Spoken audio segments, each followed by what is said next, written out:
In the Orkney Islands, where the North Sea gnaws at the land like a hungry beast, they say the seals are not always seals. They say some wear human skin for a time, but their hearts belong to the deep. And if you steal a Selkie's skin, hide it away, chain her to the shore, she may stay. She may even love you. But her eyes will never stop weeping for the sea. There was a girl named Ailey, 17 winters old, with eyes the color of storm clouds and a silence that spoke louder than words. She lived with her father, Malcolm, in a croft perched on the edge of Yesnaby cliffs, where the wind never sleeps and the sea sings lullabies in a language only the lost can understand. Ailey mended nets. She gathered peat. She watched the seals from afar, though her father forbade it. "Best stay in tonight, lass," he'd say. "The sea's got teeth."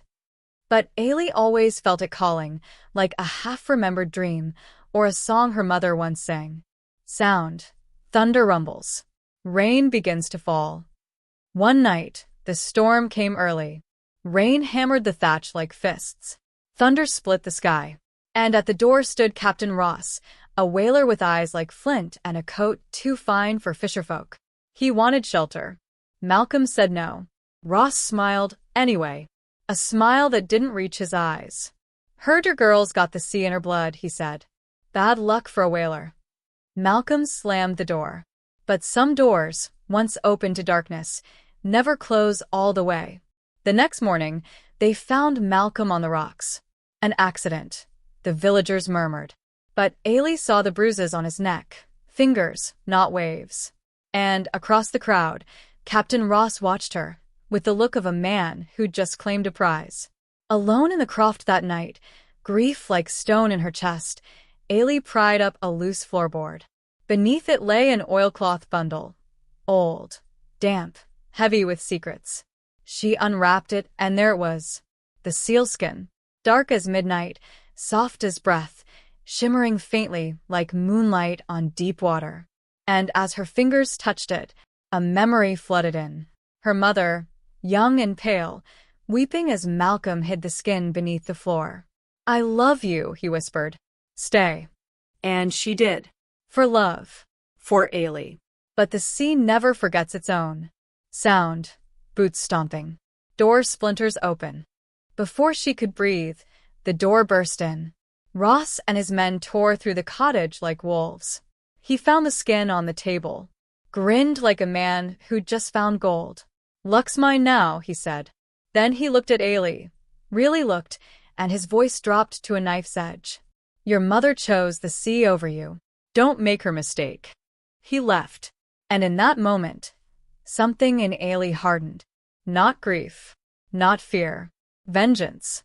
She followed him to Stromness Harbor, slipped aboard the Moray, a whaling ship black with tar and blood.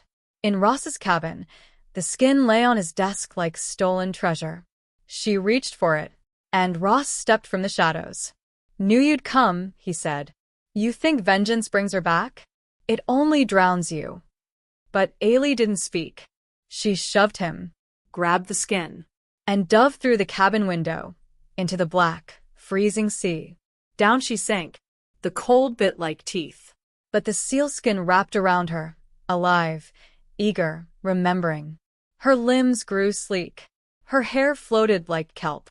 Her eyes turned dark, deep as the trench, reflective as a seal's. She was no longer just Ailey. She was the sea's daughter. And the sea does not forgive. That night, the Moray sailed into the storm. But the sea rose against it. Anchor lines snapped. Harpoon ropes tangled midair. Seals swarmed the hull, crying like mourning women.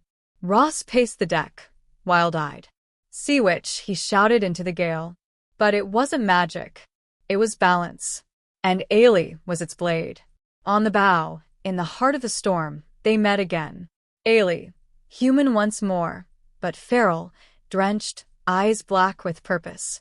Ross, harpoon raised, coat torn, arrogance crumbling into fear.